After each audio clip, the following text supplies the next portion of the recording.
ওসমান হাদির হত্যাকাণ্ডে মির্জা আব্বাস জড়িত থাকার অভিযোগ খুনি ফয়সালের।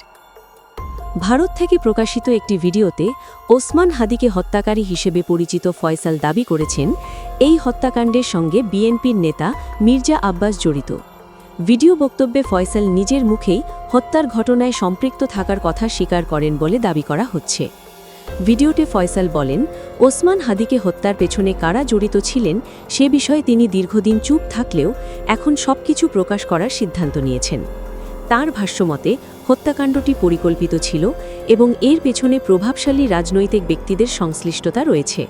তবে ভিডিওটির সত্যতা এবং ফয়সালের দাবিগুলো এখনও স্বাধীনভাবে যাচাই করা সম্ভব হয়নি। এই বিষয়ে মির্জা আব্বাস বা সংশ্লিষ্ট কোনো পক্ষের আনুষ্ঠানিক প্রতিক্রিয়াও এখন পর্যন্ত পাওয়া যায়নি। ঘটনাটি নিয়ে রাজনৈতিক অঙ্গনে নতুন করে আলোচনা ও বিতর্ক শুরু হয়েছে। আইন শৃঙ্খলা বাহিনী বিষয়টি খতিয়ে দেখছে বলে সংশ্লিষ্ট সূত্রে জানা গেছে।